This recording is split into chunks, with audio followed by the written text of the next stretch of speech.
Waiter, can I get the potato soup with the pint of potato water? Of course. Thank you.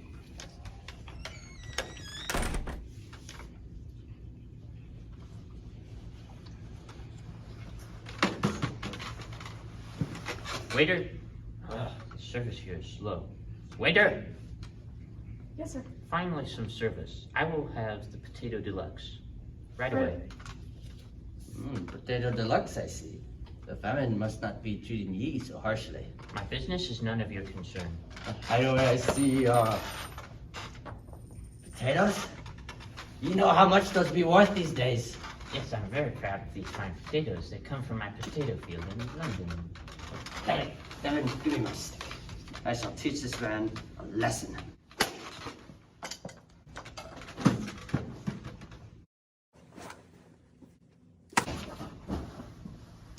On your feet, lad.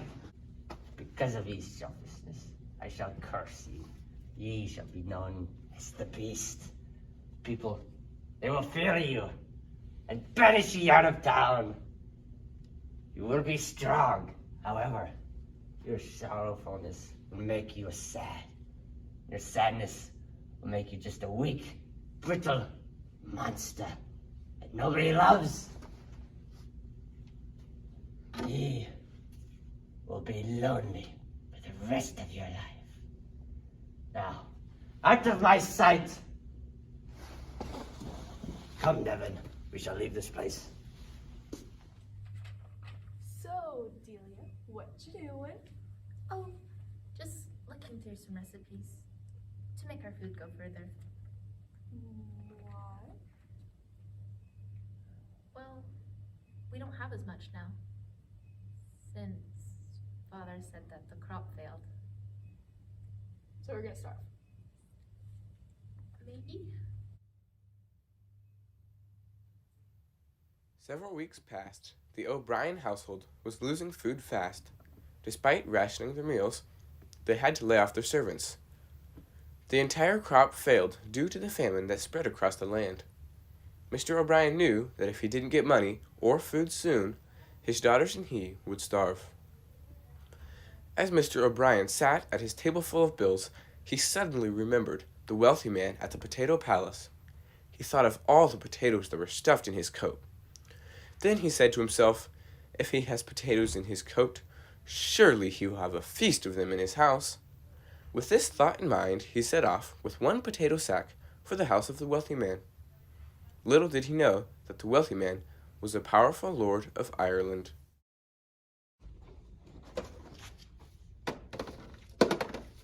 Who are you? Why are you stealing out of my tree?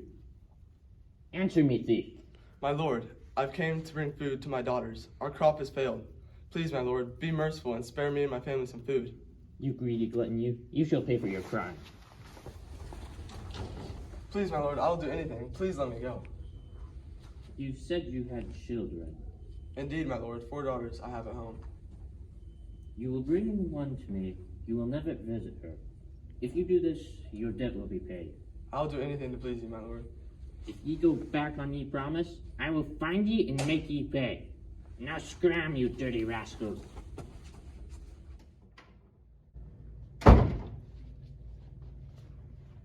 Father, where have you been? You've been gone for hours. Father, please tell us what happened. You look very pale, and you have a nasty bruise on your face. My daughters, great misfortune has fallen upon us. As I was walking through the forest, I came across a potato field. As I was gathering them, Gathering them. Where are the potatoes? a beast dragged me into his dungeon, calling me a thief. How did you get out? My daughters, he said one of you must go live in his mansion forever. Father, how could you do such a horrible thing to us? My daughter, it is decided. Father, by your appearances and your actions, how much potato water have you drunk today? None. If one of you don't go live with him, he will find us. What? What have I ever done to you? You are always ungrateful. And selfish. And cruel to all of us. It is decided. Eva will go live with him. Ugh! And so Eva packed her few belongings and left with her father, full of hatred. As the two neared the golden field, Eva's father stopped at the forest clearing and sent Eva off on her own to meet with the beast. Father, wait! They're all too scared to face that beast. I'll show them. They'll regret picking me for this task.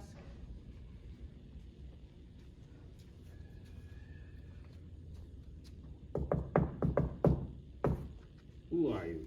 Why are you here? I am Eva. I was sent by my father. Ah, you are the daughter of the thief. Perhaps he is. He was only trying to provide for his family. Yes, he was trying to provide out of my field. Come, I will show you your room.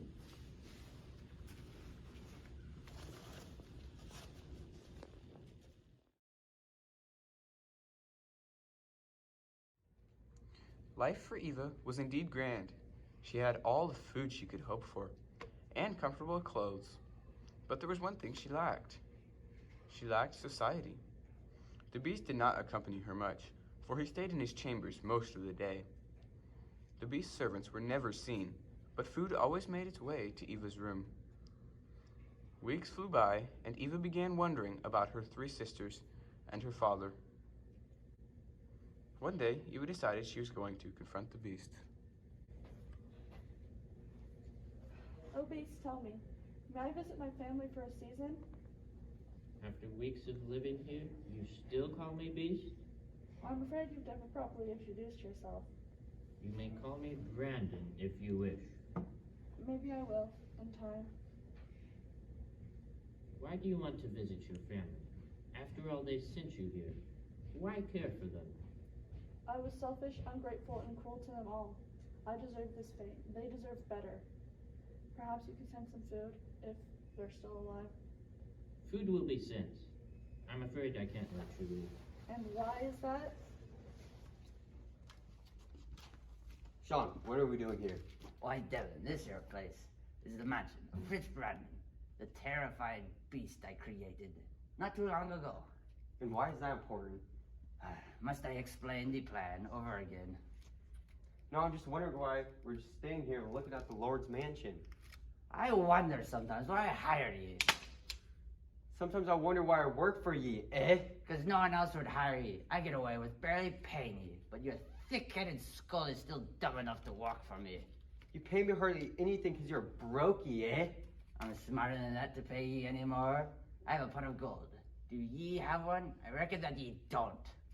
Yeah, weasel. Heard ye, scoundrel. Pathetic.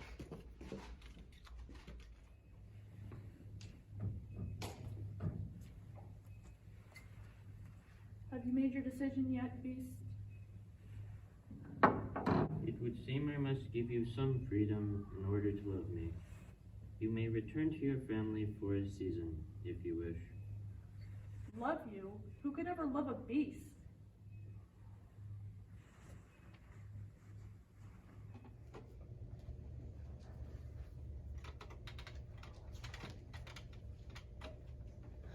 Eva, you're home. Look at your clothes. They're so beautiful. Anya, what has happened to you? You're so pale. Father has been drinking too much potato water. He has spent almost all our remaining money. And he's on his bed at death's door.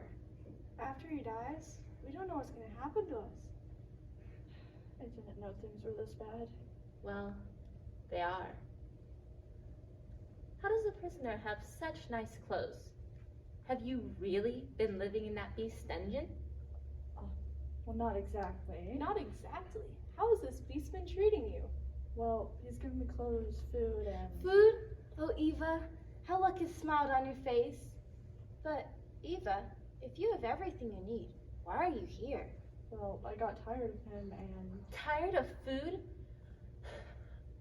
A nice bed? And nice clothes? Oh, Eva, you really haven't changed. You're just as ungrateful as ever. I'm sorry, Delia. If I would have known things were this bad, I would have brought more for you. Food! Oh, Eva, I knew you cared for us. I knew it. I love it when I'm right. Well, sis, I guess I owe you one. Marilla, Anya, set the table. We're going to have supper tonight. Yes. So Eva stayed at her family's home. The sisters nursed the father back to health, but he was bedridden for many weeks. Eva was happy to be around her family, but she secretly missed the beast and his kind gestures. So, after a couple of weeks of reunion, Eva decided to go back to the beast. She hoped to convince him to let her and her family live in his mansion. Brandon? Brandon! Oh, where could he be? Brandon, is that you? Brandon, I'm so sorry. I was selfish and ungrateful for everything you did for me. You showed me kindness when I had none. You loved me when I hated you. Brandon, please forgive me. I love you.